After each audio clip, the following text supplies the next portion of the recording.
Keeper's Log. Date: Wednesday, December 17th, 2025. Weather: wind, 10 miles per hour south. Humidity, 60%. Air quality, 29. Good. Dew point, 23 degrees. Pressure, 29.59 inches. UV index, 0 of 11. Visibility, 3 miles. Moon phase, waning crescent. Sunrise, 8:34 in the morning. Sunset, 5:05 in the evening. Weather alerts. Gale warning. From Thursday 1 o'clock in the afternoon until Friday 10 o'clock in the morning Eastern Standard Time. Action recommended. Avoid the subject event as per the instructions. Issued by Marquette, Michigan, United States, National Weather Service. Affected area: Manitou Island to Point Isabel, Michigan, and Point Isabel to lower entrance of Portage Canal, Michigan. Description: Gale warning remains in effect from 1 in the afternoon Thursday to 10 in the morning Eastern Standard Time Friday. Heavy freezing spray warning remains in effect from 10 in the evening Thursday to 10 in the morning Eastern Standard Time Friday. What? For the gale warning, northwest winds 20 to 30 knots with gusts up to 45 knots and waves 4 to 7 feet expected.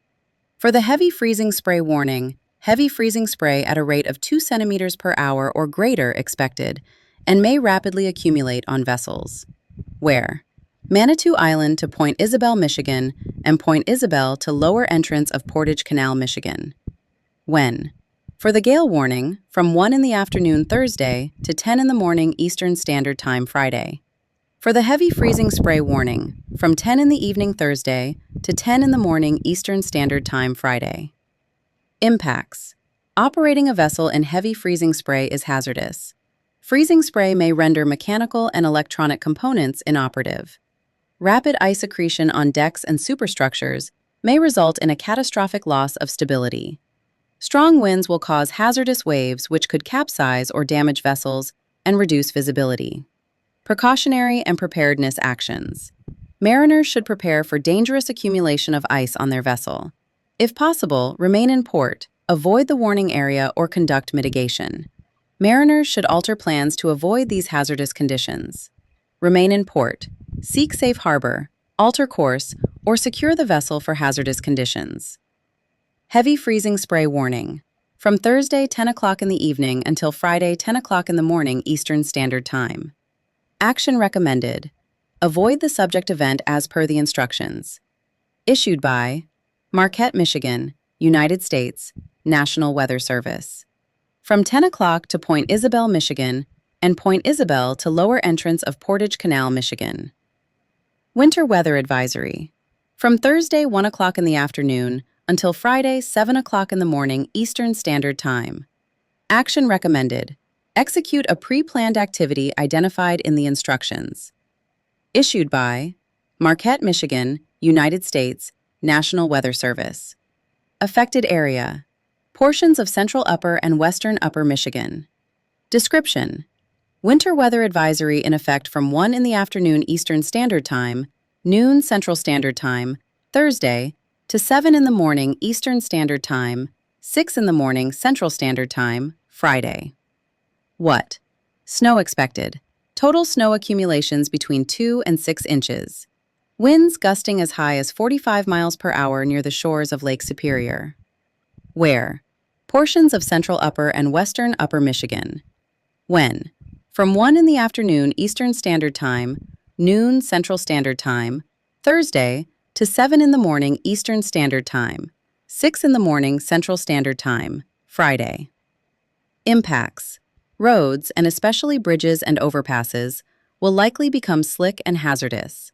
Plan on slippery road conditions. Areas of blowing snow could significantly reduce visibility.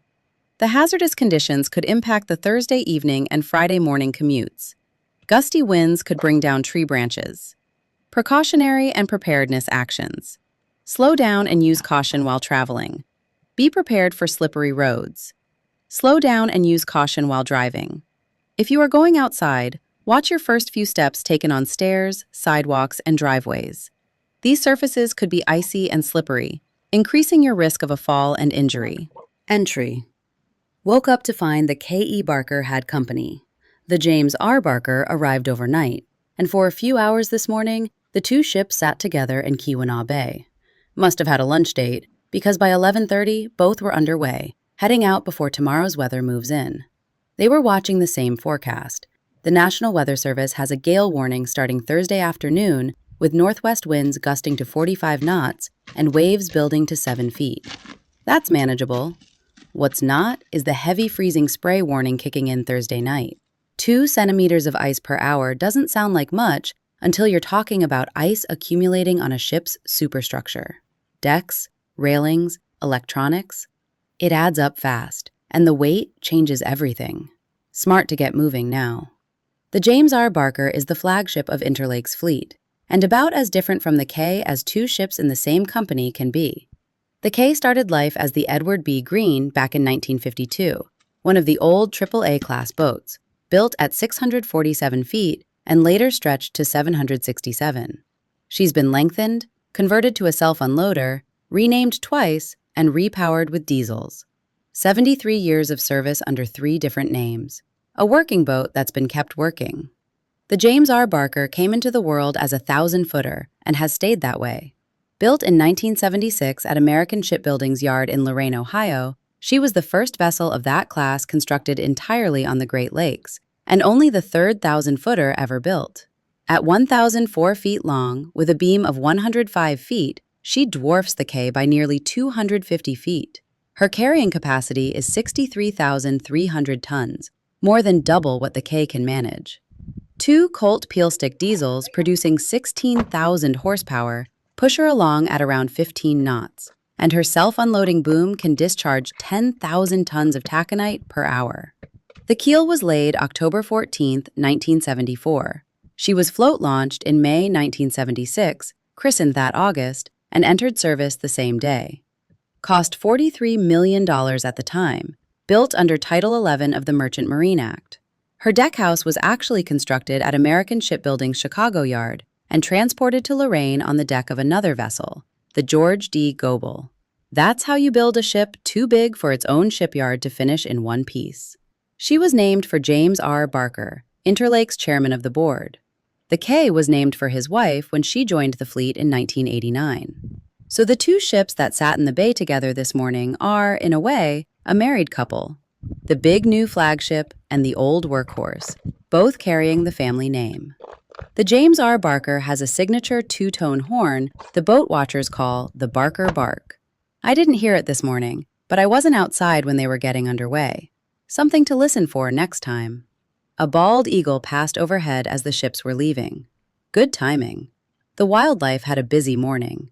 Spotted a black squirrel near the cedars, the first I've seen in a while. Black squirrels are just eastern grays with a melanistic gene, a pigment variation that turns their fur jet black. They're common up here.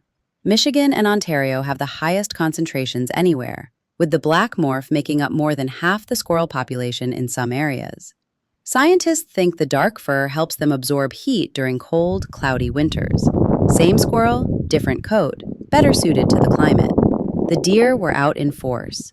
A few grazed along the edge of the property, and after what must have been brunch, several bedded down under the cedars for a midday nap. They know what's coming. Turkeys in the street again, taking their time as usual. Had movie night with friends down the road. Good way to spend a quiet evening before the next system rolls in.